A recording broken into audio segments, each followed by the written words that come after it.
요즘에 요즘만 그런 것은 아니지만 경제 문제로 인해서 많이 힘들어하는 사람들이 늘어나고 있는 것 같습니다. 물가는 너무나 정말 눈에 띄게 뛰어오르고 있고 또 난방비, 전력비 모든 것들이 평범한 서민들에게는 많이 부담이 되고 있는데요. 그러다 보니까 사람들이 크리스천들도 마찬가지로 예수님 믿고 하나님 믿으면 이 물질적인 복을 다 막 주셨으면 좋겠는데 그렇지 않잖아요.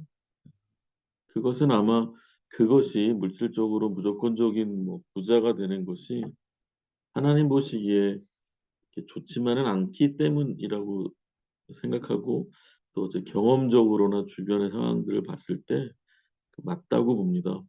돈, 물질이라는 것은 하나님의 존재를 지워버리기에 가장 강력한 도구 중에 하나인 것 같습니다.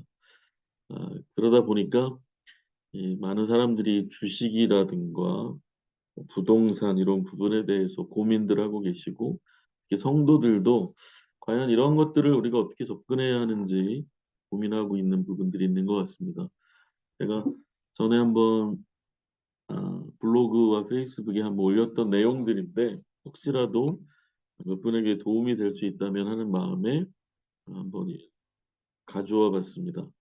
크리스천들의 주식 고민, 세상 혼란한 경제 흐름 속에 흔들리는 성도들에게 요즘 주식에 대한 말들이 많습니다. 영혼까지 끌어모아 주식을 한다는 말, 영끌이란 말이 있을 정도로 전 세대를 아울러 주식에 대한 관심이 많네요.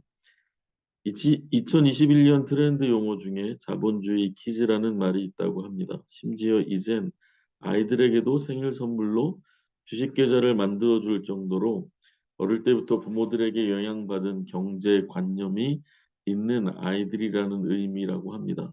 또 소량의 개인 주식 거래로 전체 주식 거래의 판도에 영향을 주는 일들이 코로나 이후로 많아지자 이런 개인 투자자들을 부르는 동학개미란 말도 이젠 낯선 말이 아닌 지 오래되었습니다.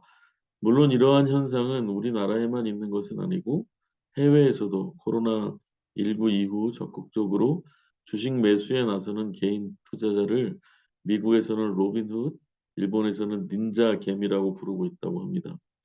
이 즈음에서 왜 오늘날 사람들은 주식에 집중할까 생각해 보게 됩니다. 단순한 질문인 것 같지만 우리가 크리스천이라면 이 질문은 마냥 단순하진 않습니다.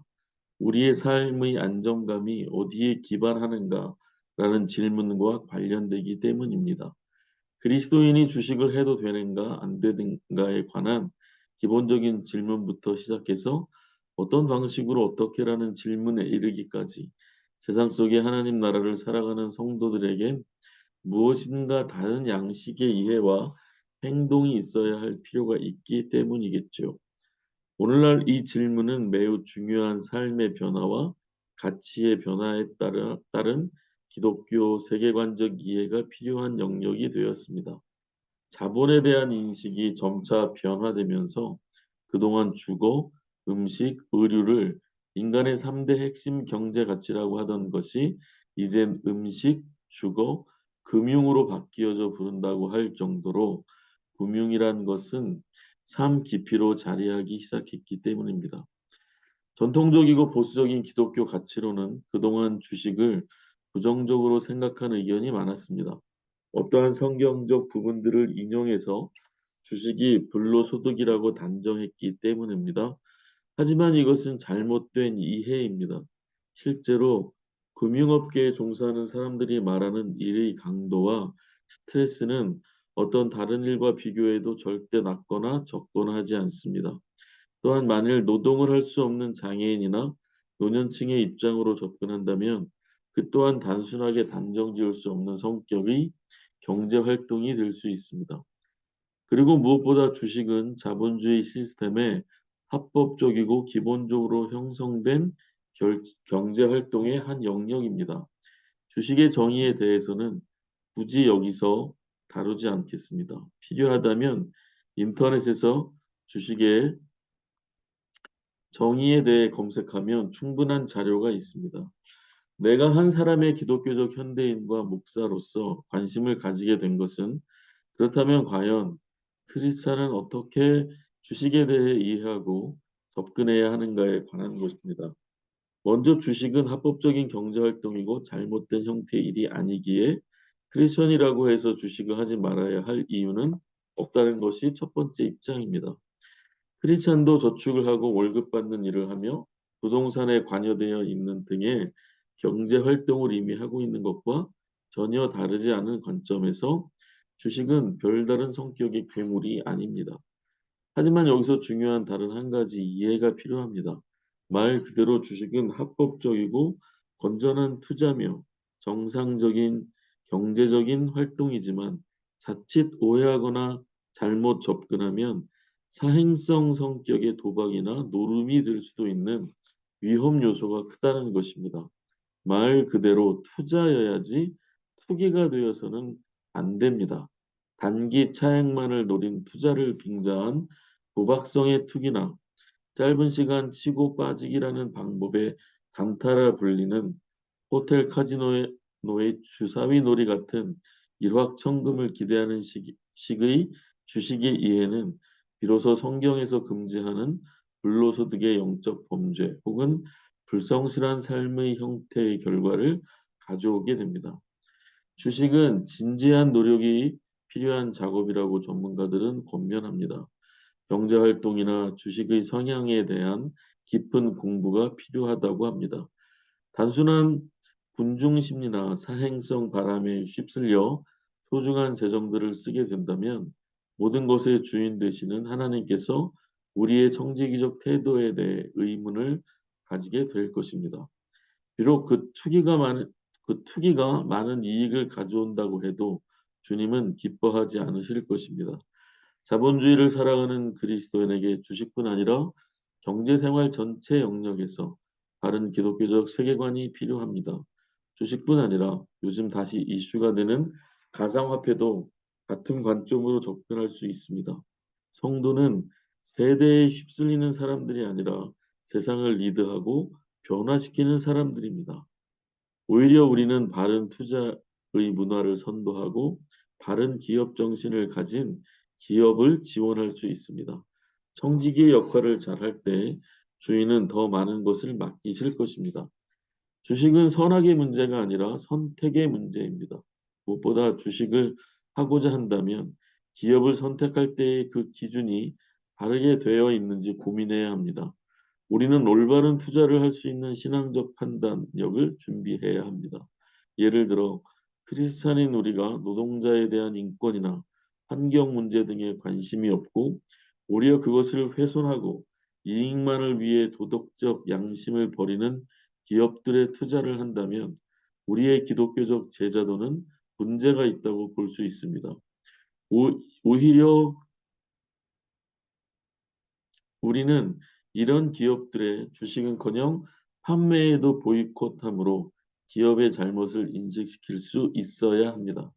또 만일 아침에 일어난 당신이 처음 하는 일이 하나님과 교제하고 말씀을 펴고 묵상을 하거나 예배를 드리는 행위가 아니라 그날의 주식창을 먼저 열어 내 주식의 변동을 확인하거나 업다운의 상황을 알고 싶은 일에 먼저 관심이 간다면 분명 당신은 성도로서 당신의 삶에 하나님보다는 주식과 돈을 의지하는 사람일 가능성이 높습니다.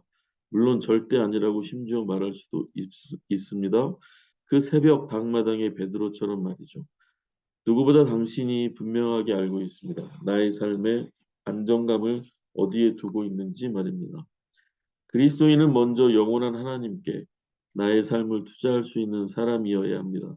그리고 그 삶의 투자가 신실하다면 그 안에서 당신의 주식 투자의 성격 역시 하나님의 은혜 안에 있을 수 있습니다.